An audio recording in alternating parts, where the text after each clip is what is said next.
시편 147편입니다. 시편 147편 3절 한 절 말씀입니다. 다 같이 한 목소리로 봉독합니다. 상심한 자들을 고치시며 그들의 상처를 쌈에 씌는도다. 아멘. 고린도후서 7장 9절 10절 말씀입니다. 고린도후서 7장 9절 10절 말씀 한 목소리로 봉독합니다. 내가 지금 기뻐함은 너희로 근심하게 한 까닭이 아니요 도리어 너희가 근심함으로 회개함에 이른 까닭이라. 너희가 하나님의 뜻대로 근심하게 된 것은 우리에게서 아무 해도 받지 않게 하려 함이라. 하나님의 뜻대로 하는 근심은 후회할 것이 없는 구원에 이르게 하는 회개를 이루는 것이요 세상 근심은 사망을 이루는 것이니라. 아멘. 요한복음 4장입니다. 요한복음 4장 19절에서 21절 말씀입니다. 요한복음 4장 19절에서 21절 말씀 다 같이 한 목소리로 봉독하겠습니다. 여자가 이르되 주여 내가 보니 선지자로소이다. 우리 조상들은 이 산에서 예배하였는데 당신들의 말은 예배할 곳이 예루살렘에 있다 하더이다. 예수께서 이르시되 여자여 내 말을 믿으라. 이 산에서도 말고 예루살렘에서도 말고 너희가 아버지께 예배할 때가 이르리라. 아멘. 오늘 함께 예배 드리시는 우리 모든 현장에 계신 성도님들 또 온라인상의 모든 분들을 주님의 이름으로 환영하고 축복합니다. 올해 받으신 약속의 말씀 함께 암송하겠습니다. 4만 30.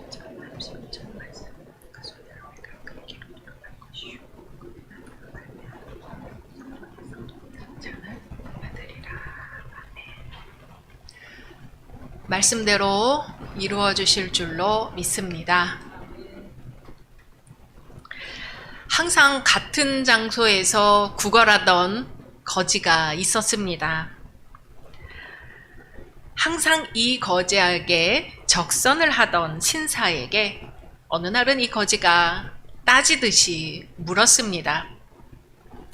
선생님은 재작년까지 늘 10,000원씩 주시지 않았습니까? 그런데 작년부터 5,000원으로 줄이더니 올해는 1,000원씩 주고 계십니다. 도대체 무슨 일입니까? 하고 물었죠.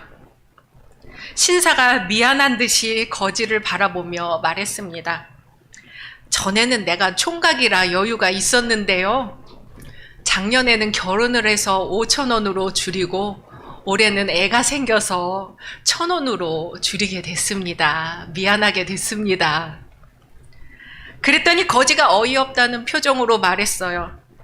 아니 그럼 내 돈으로 당신 가족을 부양하고 있단 말입니까? 돕는 일도 반복하면 감사하기보다는 당연한 일로 치부되기 마련이죠. 처음에는 감사하지만 다음에는 당연한 일이 되고 그 다음에는 받아야 할 권리가 돼버립니다. 괴테는 말합니다. 타인의 온정과 은혜에 감사하라. 은혜를 모르는 것은 근본적인 결함이다. 그렇게 은혜와 감사를 모르는 사람은 삶이라는 영역에서 무능한 자라고 할 수 있다. 감사는 건실한 인간의 첫 번째 조건이다. 축구 경기에서 골인을 한 선수는 어떤가요? 공을 패스해준 선수에게 감사합니다. 야구에서 투수는 외야수들의 수고에 감사를 느낀다고 하죠. 또 전쟁에서 이긴 장군은 자기 부대원들과 그 기쁨을 함께 나눕니다. 진정한 사업가는 직원들에게 감사를 느낀다죠. 혼자서는 아무것도 할 수 없다는 것을 깨달은 사람만이 감사를 할 수 있습니다. 자기가 성공하기 원한다면 다른 사람들의 도움이 꼭 필요하다는 것을 알고 있는 거지요. 그래서 감사, 그럼에도 불구하고 감사, 미리 보면서 감사, 범사에 감사하게 됩니다. 하지만 삶이 어떤가요? 녹록지가 않지요. 감사보다는 한숨이 나올 때가 많습니다. 앉으면서 이 걱정, 일어나면서 저 걱정, 저기로 가면서 또 다른 걱정이 우리의 발목을 잡는 것이 현실입니다. 탈무드에 보면은요, 사람이 죽으면 벌레가 먹고 살아서는 근심이 먹는다. 그런가요? 근심이 우리를 갉아먹고 있나요? 우리를 해치는 것은 근심이라는 것이죠. 말씀에 뭐라고 하나요? 근심은 뼈도 녹인다 하는 말씀이 잠언에 있습니다. 모든 병의 근원은 근심입니다. 한계 상황에 맞닥뜨리면 근심하게 되지요. 그러니 자신의 운명, 자신의 한계를 벗어나게 해달라고 우리는 늘 깨어서 기도해야 합니다. 사도 베드로는 이렇게 전하죠. 너희 염려를 다 주께 맡기라. 이는 그가 너희를 돌보심이라. 아멘. 여기서 맡기라 하고 번역된 단어가 무엇인가 보니까는요. 무언가를 어딘가에 걸칠 때 맡기다라고 한대요. 세수를 하고 수건으로 얼굴과 손을 닦고 수건을 거리에 걸어놓죠. 그게 맡긴다는 거예요. 근심, 걱정, 염려를 수건거리에 수건을 걸어놓고 자연스럽게 마르기를 기다리는 것처럼 걱정, 근심, 염려를 다 그렇게 주께 맡기라는 겁니다. 그리고 입으로 선포하는 것이죠. 하나님 감사합니다. 해결해 주셔서 감사합니다. 미리 보면서 감사합니다. 인터넷을 보면은요, 대부분 아실 거라고 생각하고요. 우리 청년들은 누구나 다 알고 있지요. 세로 고침이라고 있습니다. 세로 고침 표시가 있어요. 동기화한다고 합니다. 지난주에 SRT를 타고 광주에 내려갔다 왔습니다. 출발할 때는 핸드폰에 호우주의보가 떴어요. 비가 막 내리는 곳을 뚫고 제가 역까지 갔습니다. 그런데 1시간 반쯤 지나 광주에 도착할 때쯤 되니까 폭염주의보가 뜨는 거예요. 제가 출발할 때 날씨를 검색했다면 호우주의보라고 떴겠지요. 그 상태로 계속 가면 계속 호우주의보라고 떠 있는 겁니다. 그런데 세로 고침 표시를 딱 누르고 나면 어떻게 돼요? 폭염주의보라고 바뀌어서 날씨 예보가 되는 것이죠. 세로 고침 표시를 누르면 현재 있는 위치에 따라서 그때 상황에 맞는 것이 뜨는 거예요.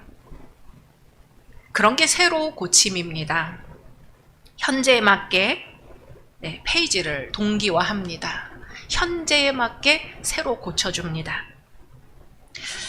예배가 뭘까 생각을 해봤더니요. 예배는 하나님 앞에서 나를 새로 고침하는 시간이다.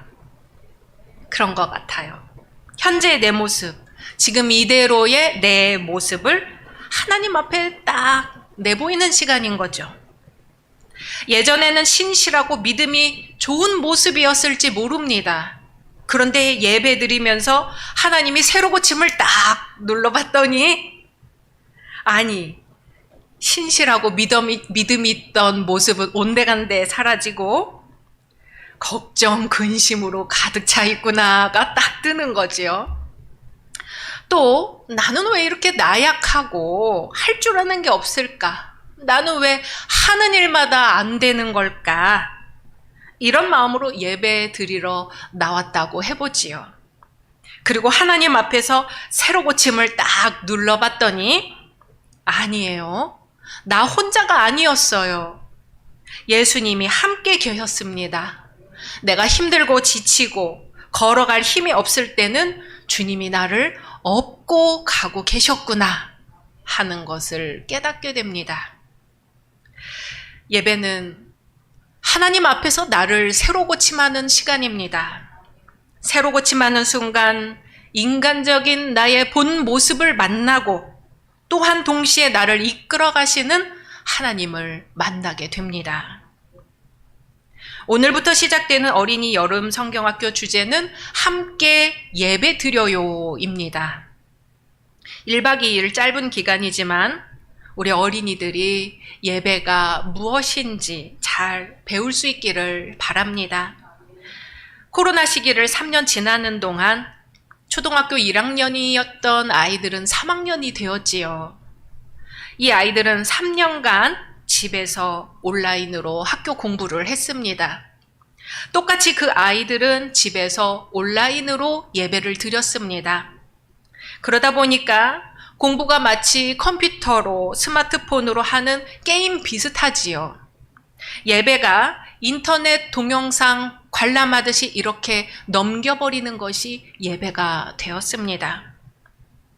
어릴 때 아주 중요한 습관이 형성되는 시기에 아이들은 예배를 스마트폰을 보면서 텔레비전을 보면서 그렇게 보고 배웠습니다. 이번 수련회에서 교회에 직접 나와서 손을 모으고 예배 드리는 것을 배우게 되는 것이죠.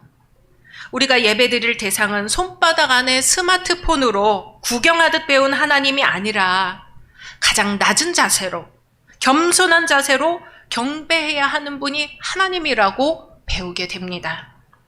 우리가 드리는 예배는 예수님을 통해서 드리는 예배라는 걸 배우게 됩니다. 우리가 드리는 예배는 교회에서만 드리는 것이 아니라 삶으로도 드려야 하는 것이 예배라는 걸 배우게 됩니다. 예배가 뭘까요? 오늘 사마리아 여인이 예수님에게 질문합니다. 선생님, 우리 조상은 이 산에서 예배를 드렸는데 선생님네 민족들은 예배 드려야 할 곳이 예루살렘에 있다고 합니다. 예수님은 말씀하십니다. 내가 말하노니 너희가 이 산에서 예배를 드려야 한다거나 예루살렘에서 예배를 드려야 한다거나 하지 않을 때가 올 것이다.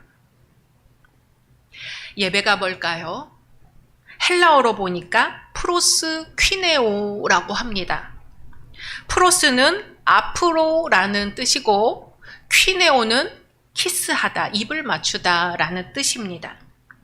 프로스 퀴네오는 몸을 앞으로 숙여 입 맞추는 모습을 뜻합니다. 옛날 페르시아인들이 길에서 서로 만나면 그 사람 계급이 무엇인지 알 수 있었대요. 만일 같은 계급이면 서로 입을 맞추면서 인사를 합니다. 만일 한쪽이 낮은 계급이면 뺨에 입을 맞추면서 인사를 합니다. 그런데 다른 쪽보다 한쪽이 훨씬 낮은 계급이면 높은 계급 사람 발 아래 엎드려서 입을 맞추게 되는 것이죠. 그것이 프로스퀴네오입니다. 예배하는 것, 절하는 것입니다. 우리도 자식들이 부모에게 절을 하지요. 이렇게 절을 하면 어때요? 얼굴이 거의 땅에 닿을 만큼 가장 낮은 자세로 고개를 숙여서 부모님께 절을 합니다. 명절에 젊은 사람이 어르신을 찾아 인사를 드리러 가지요. 그러면 고개를 매우 숙여서 가장 낮은 자세로 어른에게 절을 하게 됩니다. 옛날에 천민은 양반을 보면 땅바닥에 얼굴을 대고 절을 했습니다. 우리 사진 한 장 보실까요? 잘 보이시나요? 이게 탑처럼 돼 있죠? 오벨리스크인데 검정색이라서 블랙 오벨리스크. 대형 박물관에 있는 블랙 오벨리스크입니다. 아시리아가 북이스라엘을 침략했어요. 그래서 북이스라엘의 왕 예후는 아시리아의 살마네셀 3사에게 조공을 바치기로 약속합니다. 다음 사진이요. 잘 보이실까요? 가운데 한 사람이 바싹 땅에 엎드려 있습니다. 이 블랙 오벨리스크에 유일하게 성경의 인물이 나오는데 바로 북이스라엘 왕 예후입니다.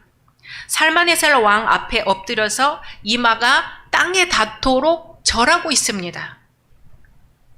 아브라함도 마므레의 상수리 앞에서 낯선 세 사람이 왔을 때 얼른 달려가서 납작 엎드려 절을 했지요. 프로스 퀴네오 했습니다. 신약에서 예수님께 옥합을 드린 여인도 예수님의 발을 눈물로 적시고 자기 머리털로 닦고 입을 맞추고 그 발에 향유를 부었습니다. 프로스 퀴네오 했습니다.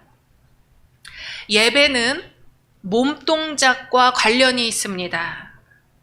예전에 교회는 다 마룻바닥이었지요. 교회에 나오면 무릎 꿇고 기도하는 것이 기본 자세였어요. 무릎 꿇고 기도를 합니다. 양반다리 하고 있다가도 기도할 때는, 하나님 앞에 기도할 때는 다시 무릎을 꿇고 손을 모아서 기도를 하는 것이 기본 자세였어요. 그게 경건한 신앙인의 모습이었습니다. 집에서 기도하실 때 허리와 다리가 괜찮으시다면 무릎을 꿇고 기도해 보시기 바랍니다. 자세가 겸손해지면 하나님 앞에 있는 내 마음도 자연스럽게 겸손해집니다. 나를 낮추고 상대를 높이는 것이 프로스 퀴네오입니다. 인간이 할 수 있는 몸 동작 중에 이보다 더 낮은 자세가 없습니다. 그런 자세를 하나님께 보여드리는 시간이 바로 예배드리는 시간이다 하는 것이죠. 하나님을 예배하는 것은 내가 드릴 수 있는 가장 큰 존경과 영광을 하나님께 드리는 행위입니다. 동시에 할 수 있는 한 나를 가장 낮추는 행위입니다. 또한 내 뜻을 죽이고 하나님의 뜻을 받드는 행위인 것이죠. 하나님 앞에서 뚝 눌러서 새로 고침하면 내가 아니라 하나님이 하신 것이 보입니다. 주님의 은혜를 깨닫습니다. 하나님의 은혜는 나를 낮추었을 때만 보입니다. 감사는 나를 낮추었을 때만 할 수 있습니다. 내가 아니라 하나님이 하셨다는 고백이 바로 감사입니다. 신약시대 당시 사람들은 하나님은 저 높은 곳에만 계시다고 믿었지요. 그런데 예수님이 오셔서 하나님이 저 높은 곳에만 계시는 것이 아니라 낮고 천한 이 땅 위에 직접 내려오신 것을 보여주셨습니다. 구약시대는 어때요? 소와 양고기를 불에 살라 그 연기가 하늘로 올라가면 하나님이 그 연기를 받으시면 예배를 받으셨다고 믿었습니다. 이제는 하나님이 사람들 사이로 직접 내려오셔서 사람들의 슬픈 이야기를 들으시고 아픈 모습을 보시고 손 얹어 기도해 주시고 사람들 사이에서 함께 계시고 계신 것이죠. 오늘 시편에서 주님은 말씀하십니다. 상심한 자들을 고치시며 그들의 상처를 싸매시는도다. 아멘. 주님은 이 예배 안에서 상심한 자들을 고치시며 상처를 싸매주시는 것을 믿습니다. 우리가 일상 속에서 주님을 부르면 주님은 오셔서 상심한 것을 싸매주시고 상처를 또한 고쳐주시는 것을 믿습니다. 바로 임마누엘 하나님이시죠. 우리와 항상 함께 하시는 하나님으로 계십니다. 그래서 우리가 드리는 예배는 하늘에 계신 하나님이 이 땅에 내려오셔서 하늘과 땅이 만나는 시간입니다. 하늘과 땅이 만나고 하나님과 인간이 만납니다. 그게 예배죠. 그렇기 때문에 우리가 예배 드릴 때 주님이 임재하여 들어오십니다. 우리가 예배 시작할 때 임재 찬양 부르지요. 주님 이 자리에 함께 하소서, 임재하소서 찬양 부를 때에 주님이 함께 하시고 우리의 예배를 받아주십니다. 하나님은 거룩하시고 인간은 속되지요. 거룩한 것과 속된 것이 만날 수가 없습니다. 그래서 우리는 하나님을 만나기 위해 거룩한 옷을 입습니다. 기도라는 거룩한 옷을 입고 찬양이라는 거룩한 옷을 입고 예수 그리스도로 새로워진 피조물이 되어 하나님을 만납니다. 그게 인간이 하나님을 만나는 방식인 것이죠. 예배 안에서 거룩하신 분 하나님과 거룩한 옷을 입은 인간이 만나 생명의 역사가 일어납니다. 살다 보면 또 근심하겠지요. 예배 시간에 새로 고침을 눌렀지만 세상에 나가면 하나님 앞에 있다는 것을 잊어버리고 세상 근심에 빠질 수도 있습니다. 하지만 오늘 고린도후서 7장 10절에 하나님의 뜻대로 하는 근심은 후회할 것이 없는 구원에 이르는 회개를 이루는 것이요 라고 말씀하십니다. 우리가 하는 근심이 어떤 근심인지 봐야 합니다. 회개에 이르는 근심인지, 하나님의 뜻대로 하는 근심인지, 세상 근심인지를 들여다봐야 합니다. 하나님의 뜻대로 하는 근심은 후회할 것이 없습니다. 구원에 이르게 하는 회개를 이룬다고 하죠. 하나님의 뜻대로 하는 근심은 당장 괴로운 것 같지만 회개를 이루어서 하나님 앞에 나를 더 나은 사람으로 세우게 됩니다. 교회도 근심이 있을 때가 있지요. 교회의 근심도 하나님의 뜻대로 하는 근심이라면 후회할 것이 없는 구원에 이르게 될 것입니다. 당장 괴로운 것 같지만 회개를 이루어서 하나님 앞에 더 나은 교회로 서게 될 것입니다. 오늘 예배를 통하여 우리의 근심이 감사가 되고 회개를 이루어 구원에 이르게 되기를 주님의 이름으로 소망합니다. 주님의 말씀입니다. 너희 염려를 다 주께 맡기라. 이는 그가 너희를 돌보심이라. 아멘. 우리 함께 소리내어 기도하겠습니다. 우리 어린이 중고등부 연합수련회를 위하여 말씀을 묵상하며 기도하겠습니다. 살아계셔서 역사하시는 주 하나님, 이 시간 주님의 나와 기도합니다. 주님, 우리 부족한 모습이 이대로 주님 앞에 나와 새로운 집합니다. 주님, 이 시간 성령 충만케 하여 주시고 주님 오셔서 상심한 자를 고쳐주시고 상처를 싸매주시기 원합니다. 주여, 하나님의 뜻대로 하는 근심은 주님 구원에 이르게 하는 후회할 것이 없는 주님 회개로 이끌어 가셨사오니 주님이 말씀 우리 각 사람에게 이루어 주시고 우리 교회가 하나님의 뜻대로 하는 근심으로 말미암아 더 구원에 이르고 회개 이르게 하여 주시옵소서.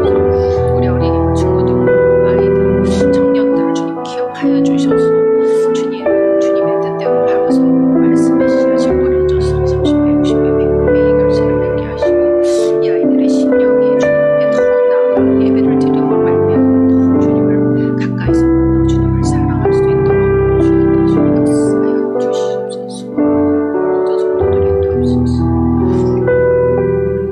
우리의 힘이며 우리의 구원이 되시는 하나님, 눈을 열어 하나님을 바라보게 하시고 귀를 열어 하나님의 음성을 듣게 하시니 감사드립니다. 주님, 허물을 캐내기보다는 덮어주고 잘못을 질타하기보다는 용서하고 사랑으로 감싸주고 하나님께 인도하는 삶을 살게 하옵소서. 그 무엇도 하나님의 사랑에서 우리를 끊을 수 없다는 믿음으로 모든 것을 극복하게 하시고 작은 것에도 감사하게 하옵소서. 그래서 감사, 그럼에도 불구하고 감사, 미리 보면서 감사, 범사에 감사, 감사로 주님과 동행하며 하나님의 뜻을 이루어드리는 삶을 살게 하옵소서. 예수 그리스도의 이름으로 기도드립니다. 아멘.